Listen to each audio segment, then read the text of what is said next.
We know Donald Trump has lost support among independent voters. Swing state voters who helped propel him back into the White House have been disgusted by his handling of ICE and his foreign entanglements. But now Trump is even losing the most loyal MAGA members in his base. I'm talking about the extremist wing that saw Donald Trump as the last resort for an America First agenda. Right now, the most notorious white nationalist and Holocaust denier is telling his supporters not only to abandon the Trump movement, but to vote Democrat in the upcoming midterm elections. That is not hyperbolic. He openly has said that we need to shut down this administration after Trump's military attack in Iran. So, what happened? Why was the person who ran on a pro peace ticket now continuing to talk about forever wars in the Middle East? And what does this mean for the most radical members of the MAGA base that are now saying that Trump has also betrayed them? Let's break it down. So here's the timeline.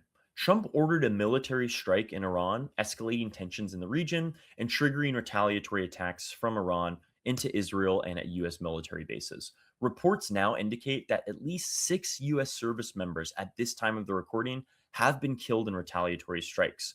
Congress is preparing to weigh in on a potential war powers resolution, which could force a vote on whether or not the president actually has the authority to continue military action without explicit authorization. And after polling shows that a majority of Americans disapprove with Iranian strikes, we're seeing contingents of the MAGA base that are openly revolting against Trump and MAGA members in the executive branch. Nick Fuentes, one of the most extreme figures on the far right, says that this is the final betrayal and a stab in the back of every right-wing populist that pushed Donald Trump into the White House. The movement is something else now. And what we need in 2028, this is our last chance. We need in 2026 for this administration to be shut the fuck down. What does this administration do other than cover up the Epstein files, embezzle money through government contracts, and bring us to war for Israel? This administration needs to be shut down immediately. Do not vote in the midterms. And if you do, vote for Democrats. Fuck this. That is what the Republicans deliver. That is what our golden age looks like. The tariffs were refunded. The deportations were stopped. They wound down and withdrew the ICE from Minneapolis. What does this administration do other than embezzle money, go to war with Iran, and bury the Epstein files? Oh, and blackmail Harvard so they police anti-Semitism and ban people who criticize Israel from being in America. This administration needs to be shut down immediately. It has forfeited its mandate. They promise no new wars. They promise mass deportations in America first, and we're not getting any of it. So shut it down. In 2026, shut it down. And our only hope is that in 2028, in the Republican primary, somebody will emerge who will actually put America first. I am not voting for the vice president and the secretary of state that brought us to war in Iran. I won't do it. 2026, shut it down. You got to burn the house down with them inside, metaphorically. And in 28, you better hope that somebody has a prayer to run the Trump strategy and do another hostile takeover over the GOP. Otherwise, I'm going to become a Democrat. Like at that point, rather than be beholden to this country, that is our last chance. 28 Republican primary. We need a Trumpian figure to relight the candle. Someone needs to take the flame and take it further than Trump. He needs to take the baton and take it further and fulfill America first. That is the only way out of this at this point. And anybody that is not on this is not serious. The only takeaway that I have from all of these events, you are not pressuring this administration. All these people told us, if Trump brings us to war in Iran, we'll just tweet about it. Yeah, well, that's not really working, is it? Now, a couple of quick clarifications there. There are some things that he said that is true. They are covering up the Epstein files. They are embezzling funds. They are continuing forever wars that they just criticized literally 2 years ago. Donald Trump was saying that George W. Bush was one of the worst presidents in American history because of his continued entanglements in the Middle East and his lack of strategic vision for what the United States military was actually trying to achieve. I agree with that.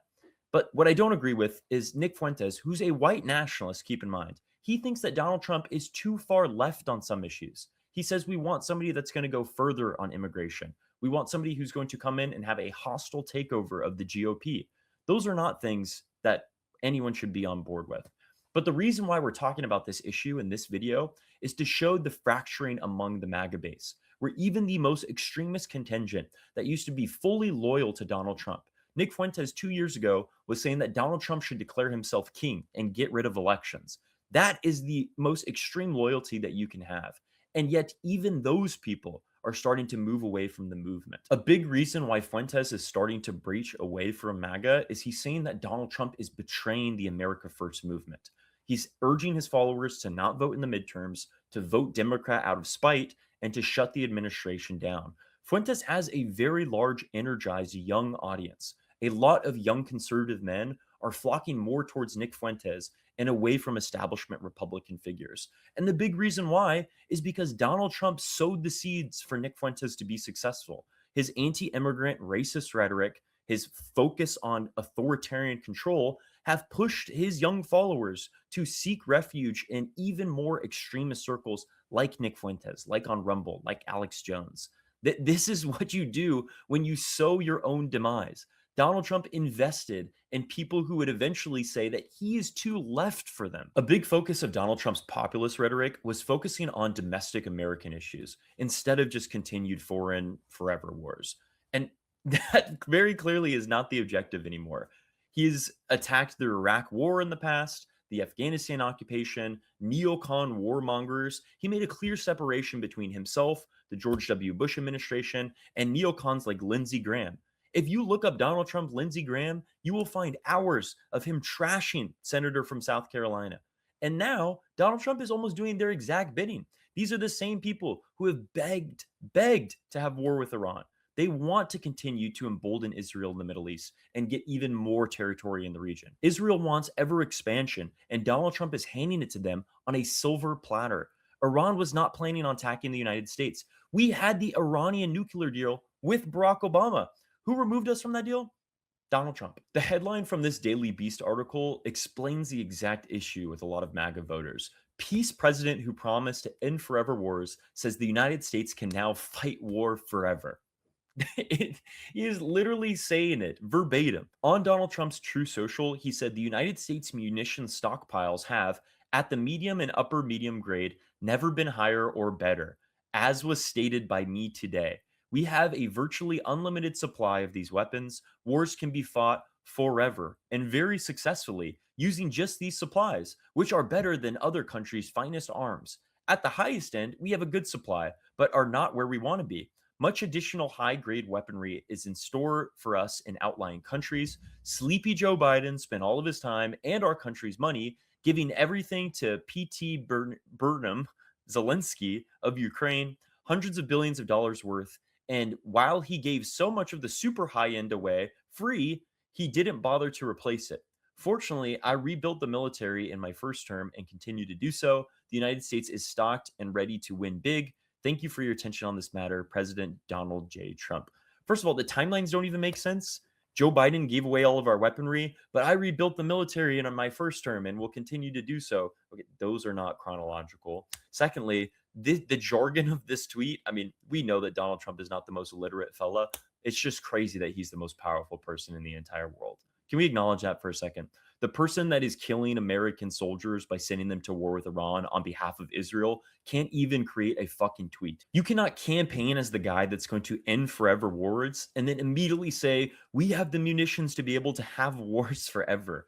You are casually explaining that any conflict that you engage in can last indefinitely just because we have the ammo to do so. We're going to be in permanent warfare because the president's ego is saying, yeah, this is good enough. We can do this.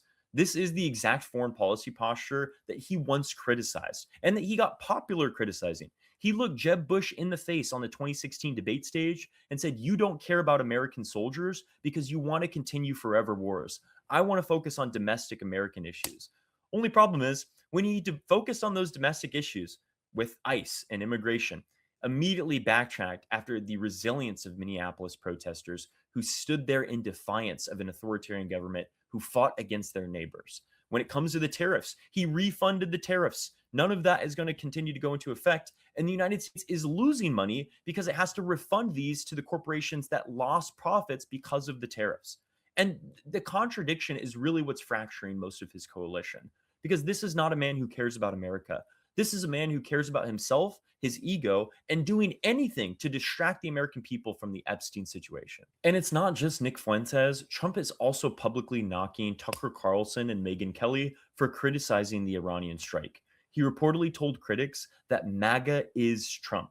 It is not a movement based on ideology. It is not a people that have a collective energy and spirit. It is Donald Trump himself. If you don't agree with everything that Donald Trump believes, you are not MAGA. The president said former Fox News host Tucker Carlson and Megyn Kelly, both of whom have publicly broken with him over U.S. military operations in Iran, do not represent the view among his base of supporters. I think MAGA is Trump. MAGA is not the other two, Trump said, adding of Kelly specifically, she was critical of me for years and I didn't lose. I won all 3 times by a lot. MAGA wants to see our country thrive and be safe, he continued. And MAGA loves what I'm doing, every aspect of it. This is a detour that we have to take in order to keep our country safe and keep other countries safe, frankly.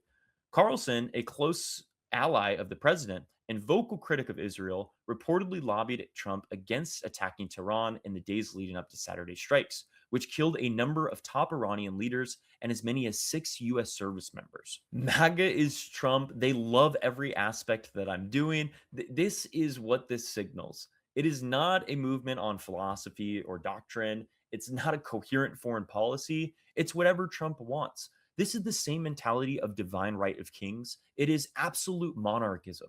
Trump is the leader that can do as he pleases, and he does so in the best interest of the nation. There's no such things as checks and balances. There's no such things as allies in his ear. He will do whatever he wants. And if you're against that, you are excised from the movement. When Trump pivots, MAGA is supposed to pivot. When Trump escalates tensions, MAGA is supposed to cheerlead that. And anyone who questions that, even high-profile conservative media figures like Tucker Carlson, who has been consistently visiting the White House since Trump retook office, get swatted down. It's not a policy debate. It is a personality cult dynamic, something that we've seen consistent with Trump ever since he entered politics. The most telling part of all of this is Trump has no idea what he's doing. This article from the Daily Beast shows that Trump admits he has no war plan in a bombshell letter. The president appeared to confirm fears that he's improvising when it comes to his military campaign in Iran. President Donald Trump admitted in a letter to Congress that he has no idea how his war in Iran will play out. The 79-year-old president has repeatedly contradicted himself about why he launched major combat operations against Iran and provided conflicting timelines about how long he expects the bombing to continue. His answers have ranged from a few days to more than a month, which Pentagon insiders warn would put serious strain on U.S. air defense stockpiles. Already 6 American service members have been killed in retaliatory strikes since the joint U.S.-Israeli campaign began on Saturday. On Monday, the president's lack of plan in Iran was outlined in stark terms in a letter to Congress obtained by CBS News, officially informing lawmakers of the strikes. Although the United States desires a quick and enduring peace, it is not possible at this time to know the full scope and duration of military operations that may be necessary, Trump said in the letter. U.S. forces remain postured to take further action to address further threats and attacks upon the United States or its allies and partners, he continued.